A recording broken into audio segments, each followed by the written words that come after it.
Hi, everyone. Welcome to the WeShape podcast. I'm Katie here with Tyler this morning. Just us. Just the two of us. Oh, dear. I'm going to jump in. Make I'm going it to jump if in you before we try. do this. I'm going to jump before you do that. If you guys want more song requests, you can email us at podcast@weshape.com.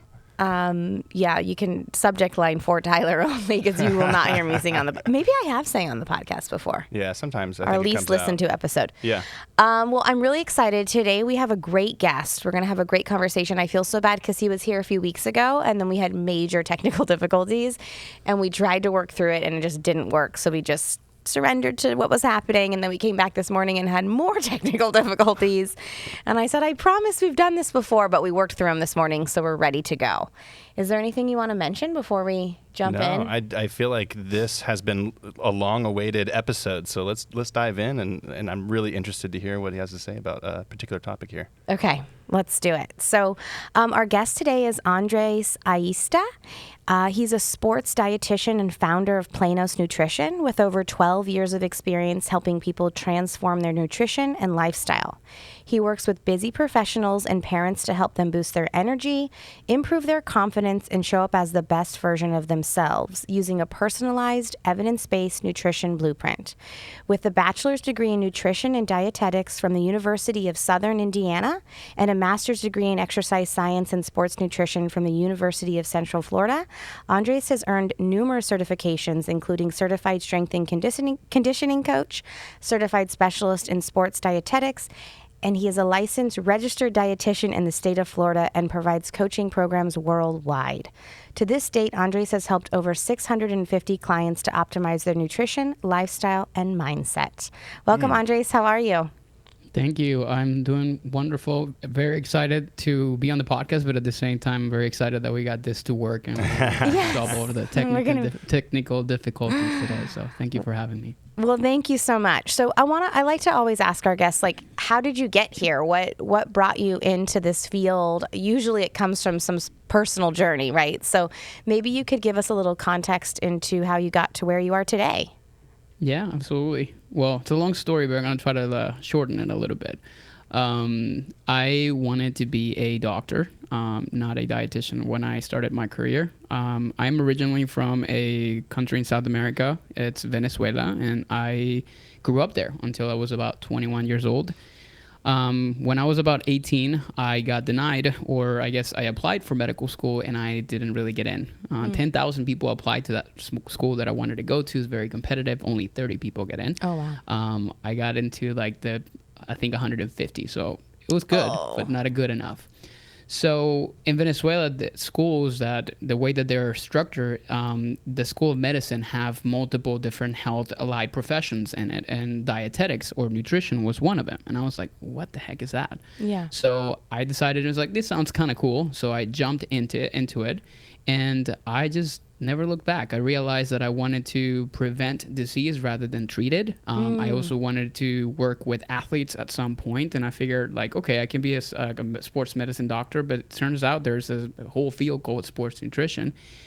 And when I was 21, I decided to move to the United States. I had a car accident at fault. It was a very traumatic experience for me. I was actually under the influence, and honestly, it changed everything for me because I decided I wanted to make a massive change in my life. So I moved here.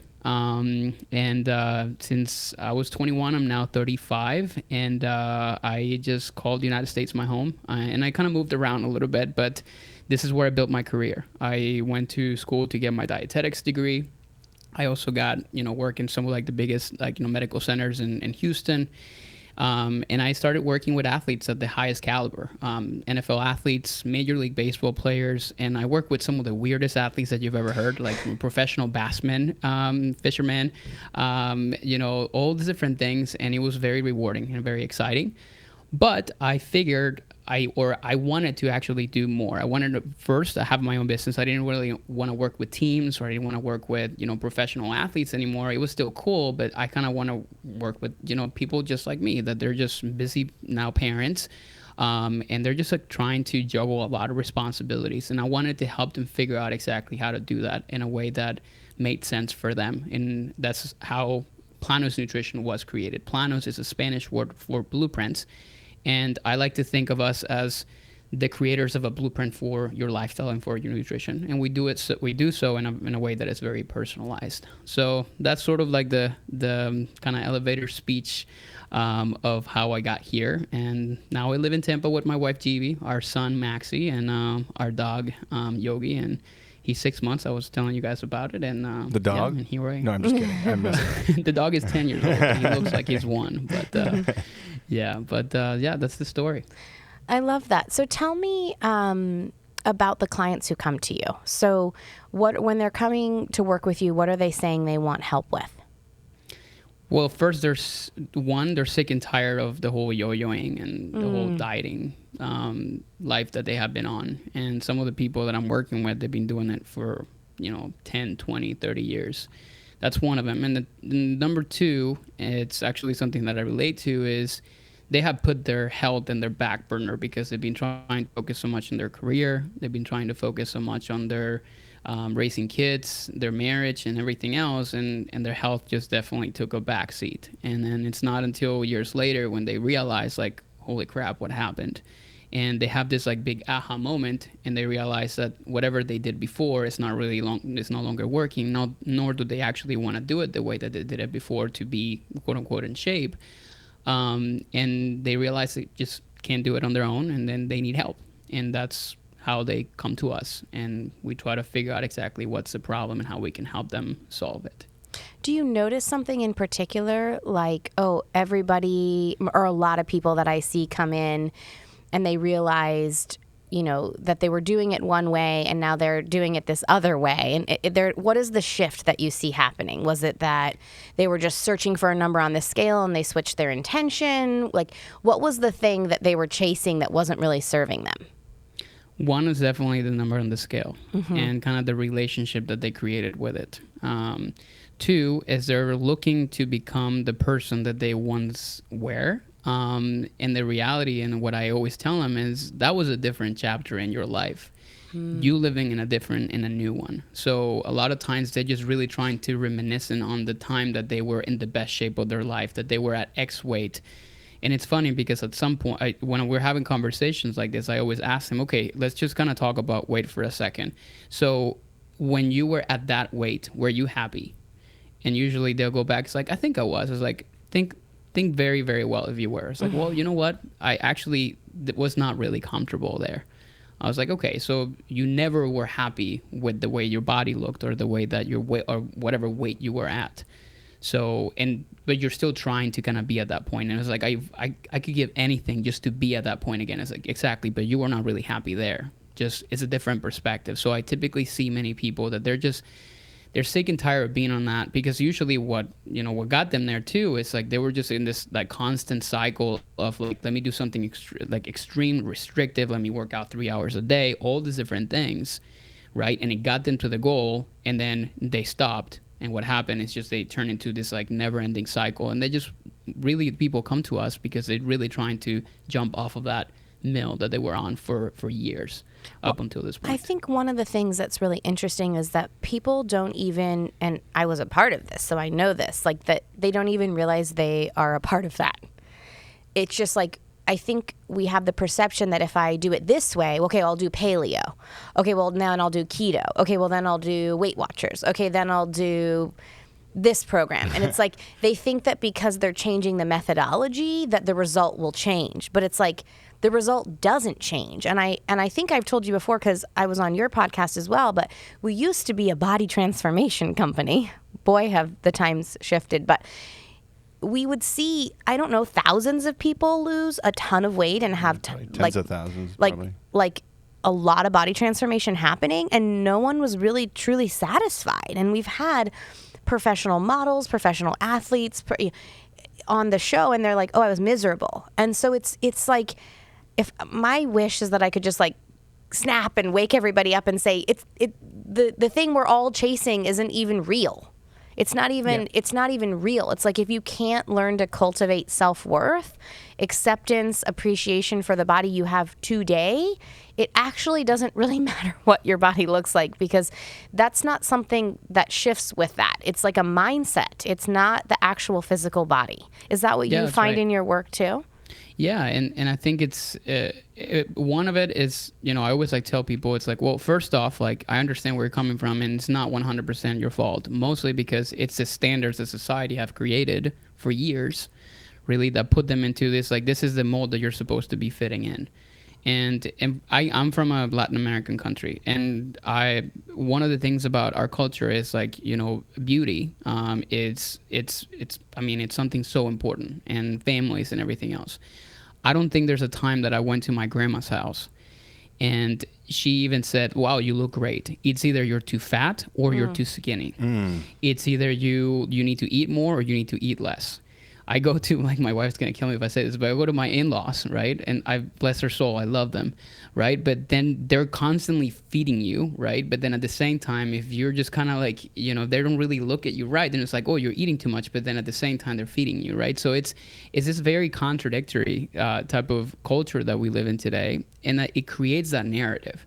And that's a standard that people are led to believe that they had to be in. And it just gets hardwired into their brain.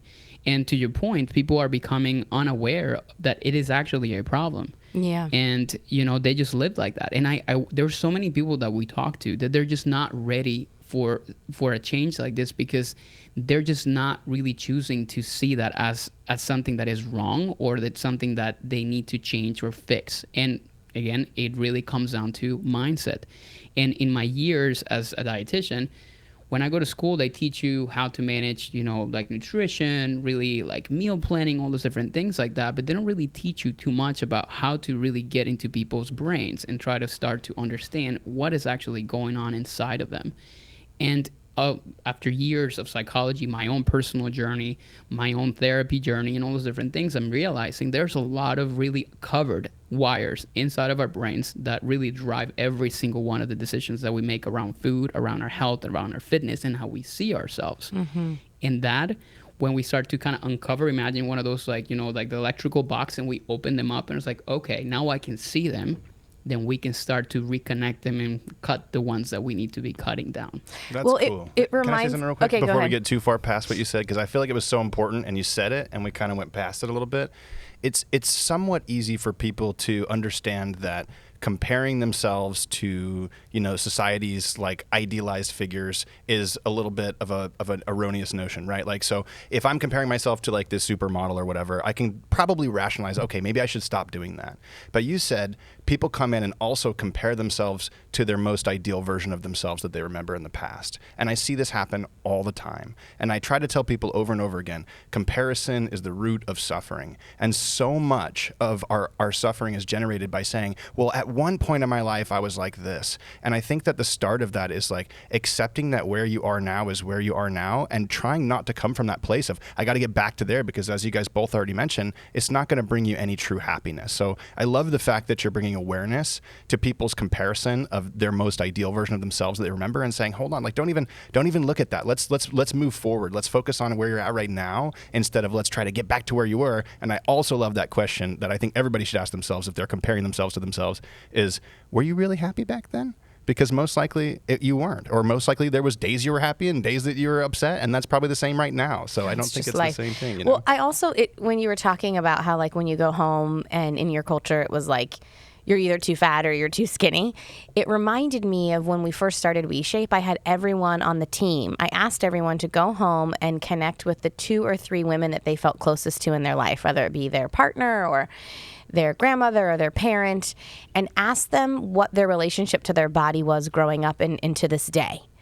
And we had a number of people, I think 30 or more people went home and did these interviews, and everyone comes from different backgrounds and different upbringings and different cultures, and everyone came back, and not one person came back with the narrative that, oh my gosh, I love my body, and I've just really grown to have such acceptance and appreciation, and no one. Everyone came back with either you're too fat or you're too skinny, or whatever is just not good enough. Your body's not good enough. Every single person. And it made me start to realize that this is not just a problem in our culture in the United States. This is a global issue where, as human beings, for whatever reason, we have been conditioned on some level to not really appreciate or hold value or acceptance for our own body. And I really believe that how you feel about your body and how you feel about yourself changes everything.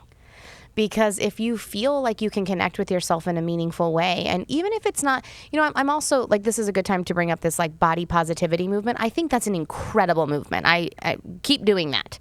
But also like, we can't be like that every day. That's not being a human, right? So I aim more for body neutrality, because we're so far on the other side that I'm like, I can't reach positivity all the time, but I can reach neutrality most of the time. So I just like to think about it in that way. This is like a global problem that many of us have been conditioned to believe that it's not really even normal to feel appreciation and acceptance and beauty in your own body. So that like, just that as the premise, I think is important to bring up. It's so important. Yeah. It's so important. And then the whole body neutrality that you mentioned, I mean, when you say body positivity, it's like, I have my thoughts, but I have your own thoughts, which is I like neutrality. And I think you've also heard about this whole thing of toxic positivity, right? And I think there's a little bit that goes into that. It's not about not wanting to change. You can totally be okay where you're at. Change is still obviously something that is possible, but doing it with the right intentions and with a different mindset around that. And I think when we do it from that perspective, then wanting to change is good. But one motto that we have in our company always when we start with clients is love yourself at every stage. Right now where you're at, if you're not comfortable, right, like you got to learn to love the parts of it. We actually do a really cool exercise with our clients, and it's very, very difficult. And I said, this is going to be super hard for you. We do it with men and with women. I said, and this is what we typically tell them to do. I said, I want you to go in the bathroom, and I want you to, take your clothes off, and I want you to look in front of a mirror, okay? And I want you to pay attention and to find purposely 3 things that you love about your body. I want you to look closely, and you're going to have a hard time because your mind is going to go and point the things that you don't like. Your love handles, your legs, your arms.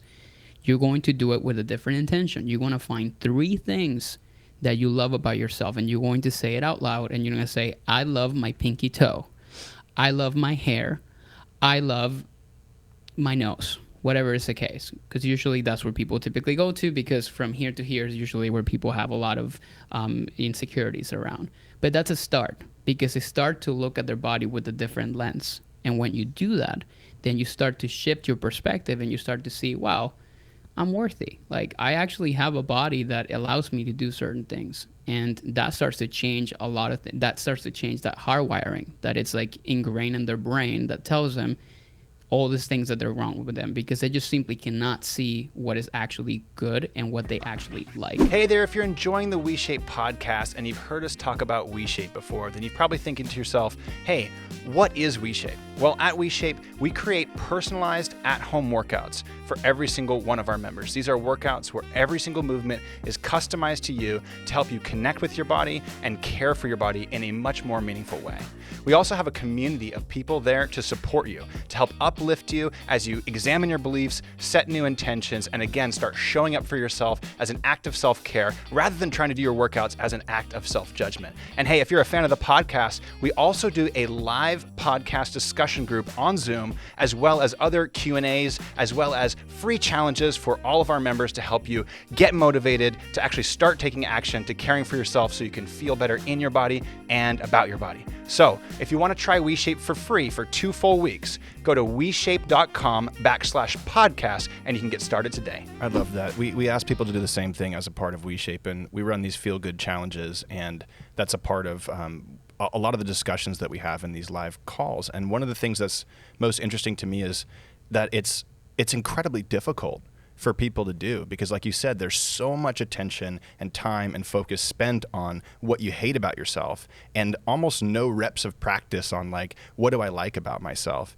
And it's just shocking to me how people are just so habituated towards hating themselves that you say, hey, what's one thing you like about yourself? And it's just this immediate thought of like, I don't know, or nothing, or whatever it may be. And then you just sit with them for long enough and they start to find one thing, and then that snowballs. And it's about getting more repetitions of appreciation rather than self-judgment. And the more we start to do that, and the more we do less of this, over time it changes, and people need to realize it's a process. And so maybe it starts with 1 compliment and 99 judgments, which is still a win, but if it was 100% judgments before, and then over time it gets to 10, 90, and then eventually it tips over to the other side. It compounds. Yeah. So I love the fact that you do that, because people really just need to spend a moment practicing that on themselves and saying, what's one thing that I really appreciate about my body, and just continuing that over and over again. So you get those reps under your belt, and like you said, that rewires the wires in the brain to get away from self-judgment and move more towards that self-appreciation.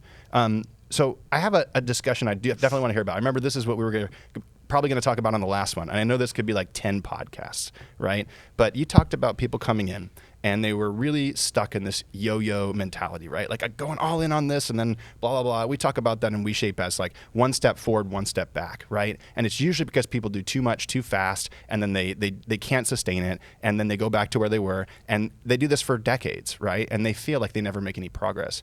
And so, what I want to talk about is this all or nothing thinking. Because, I have been very much prey to all or nothing thinking in my life. I have to work on it constantly in every area of my life. And when I don't, it destroys me. And so when somebody comes in with that, yo-yoing, all or nothing thinking, like, where do you take them next with that? Because that's something I see where people just, if I can't do my full workout, I'll do nothing. If I can't, eat perfectly today, I'll just eat horribly today, right? Yeah, those are great scenarios. I think for people to start to understand, like, how to treat that, I call this like you have the syndrome of like all or nothing thinking, and it was like, I don't get alarmed. It's not like you have a disease or anything like that. We all suffer from it. But I think many people are just simply unaware of it. And to your point, it's also something that we have in different domains in our lives. And I think I told you guys when we were pre-recording last time, I do have a massive issue of all or nothing thinking when it comes onto my business. I feel like if I don't go all out, then I feel like I'm a complete failure. I have mastered that ability on, overcoming this all or nothing thinking in my nutrition, in my health, and my fitness. But this is where the people that we help and that we serve, this is where they're struggling. So what is the all or nothing thinking? It is a cognitive distortion where we see the world as binary. We see 2 things. It's either black or white. It's either good or bad. There's no in between.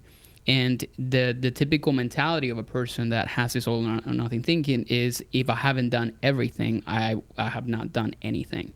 And it doesn't make sense when it comes down to it. It's like kind of thinking of running a marathon, right? If I don't sprint the marathon, they might as well just not even do it.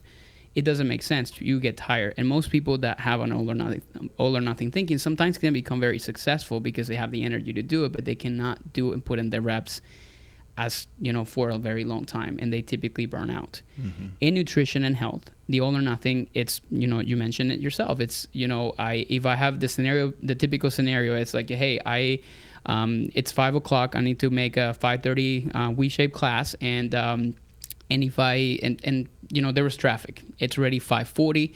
It's already late. I might as well just not go at all, and I just kind of there's nothing I can do at this point. The all or nothing thinking says like, well, if I cannot make, the full class, then I just simply don't do any type of workouts. And really what ends up happening is like you got 0 versus maybe getting there a little bit later, or maybe doing some movement or coming home and maybe going on a walk, right? Where you got a little bit done, but it's more than nothing. And back to the point of compounding, little things typically amount to bigger things over time. But people don't look at it that way. When we have an all or nothing thinking, it's really impossible for seeing that because it's either black or white. And that's what we typically tend to struggle with in that process.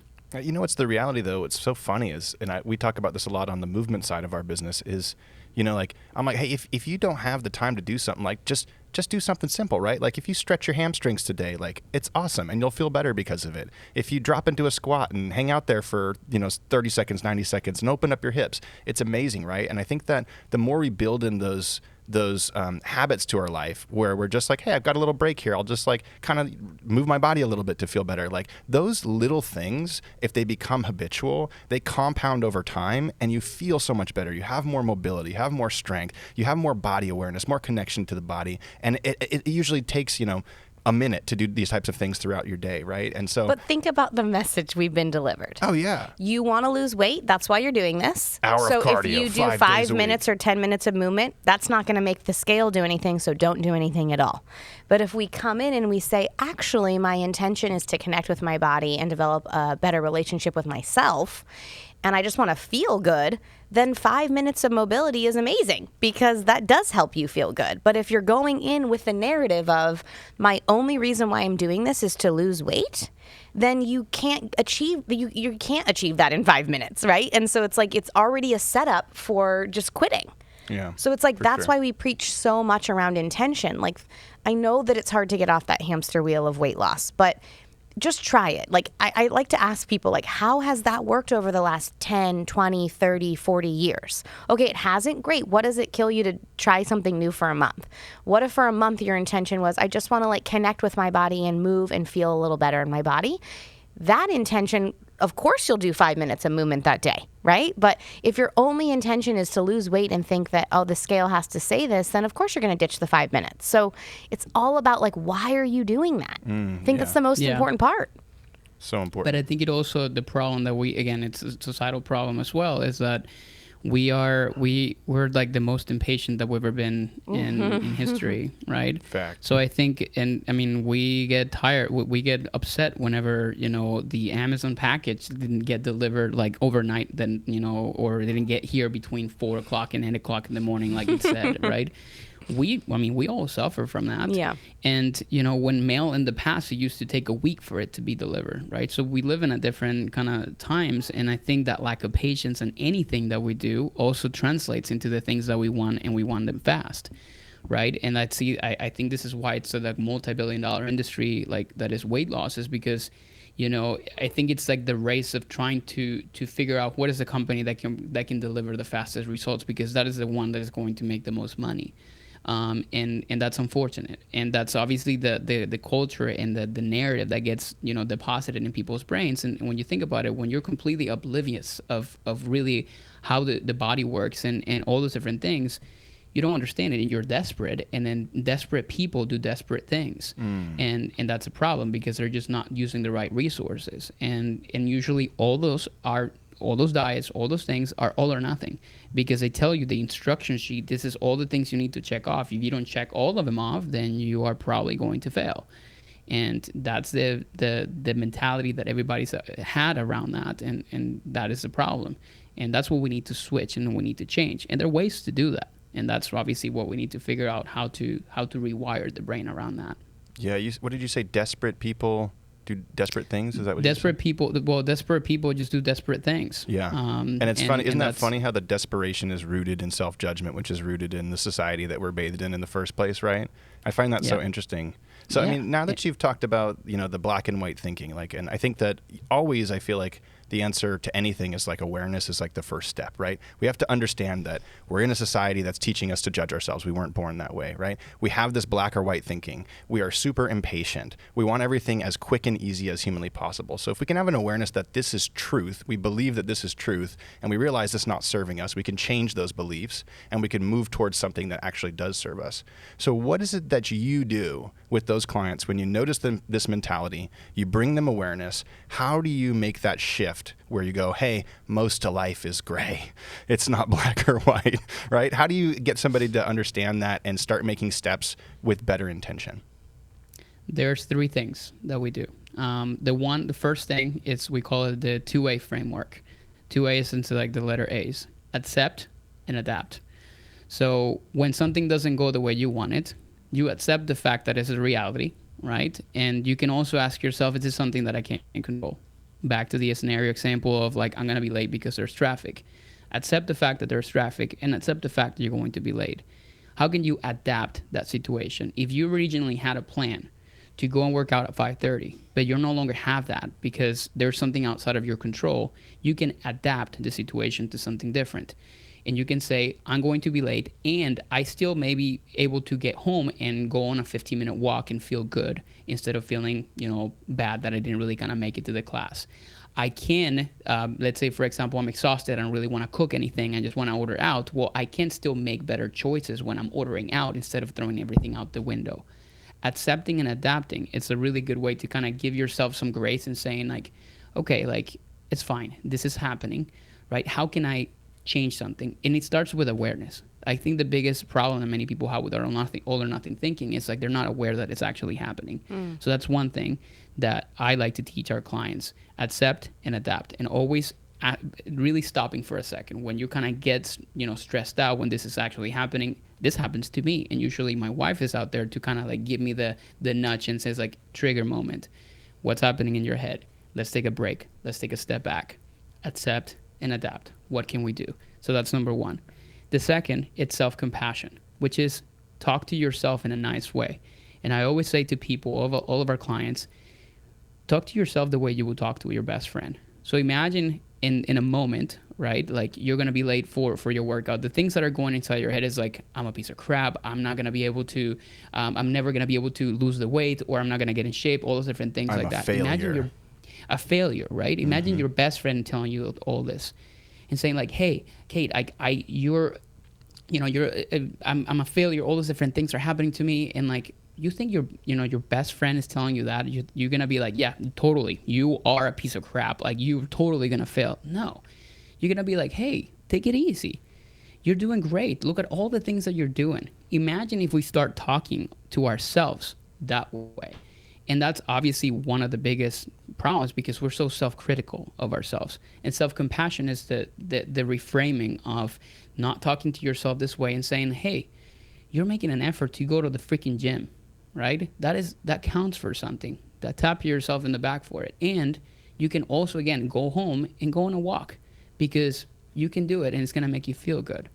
That little micro conversation you can have with yourself makes all the difference. That's number two.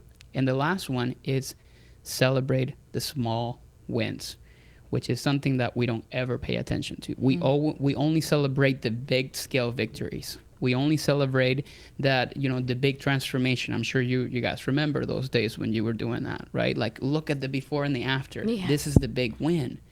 Well, what about the fact that you woke up earlier this morning to actually go and show up to the gym when you never used to do that before? That's a small win. You made a better decision around your food choices. Like you were not eating vegetables and you had one vegetable on your plate. That is a small win. And back to our original point, small wins compound into bigger things. And when we start to do those three areas, or those three steps that we just talked about, which require a lot of practice and a lot of repetitions to really kind of make a meaningful difference, you start to see everything differently. It's a different lens. I always say like, hey, you're looking at me in the camera. Imagine that we change the lens, and then I'm going to give you a new lens where everything looks completely different, where you're looking at yourself like with self-compassion, with love. Actually, you feel happier. You are happier that way.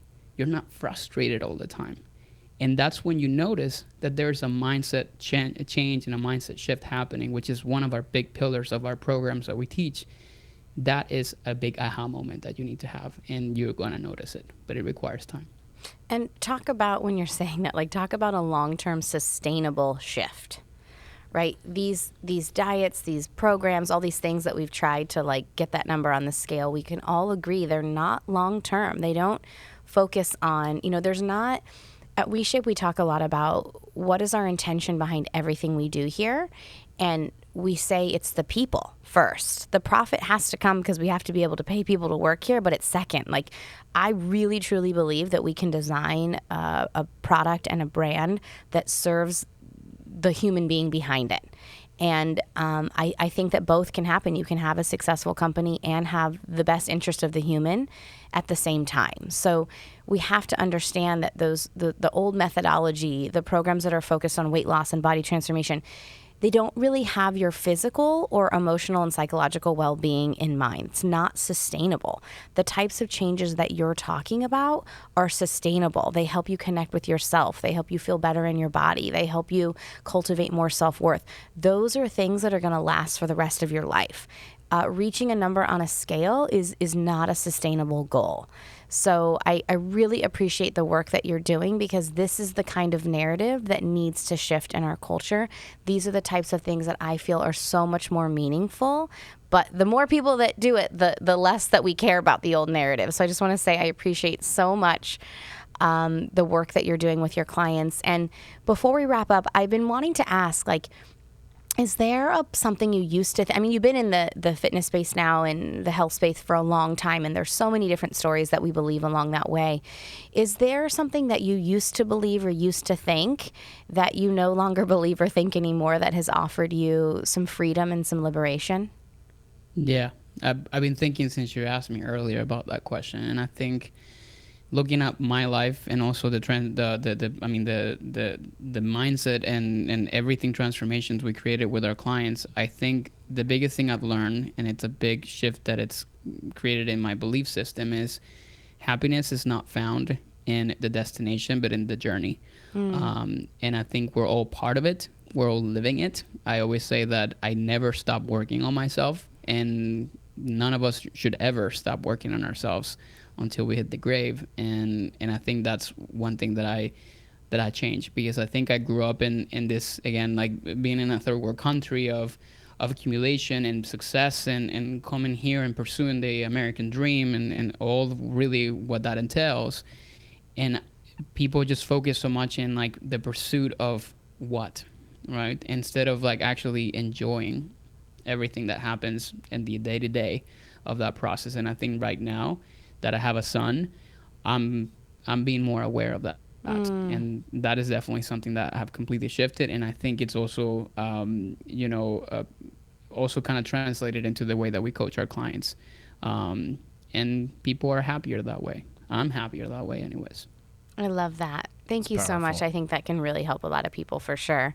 Well, thank you again so much for joining us. Let our listeners know where they can find you if they want to find out more information about your company. Yeah, so you can go to planosnutrition.com. That's going to be the most direct place.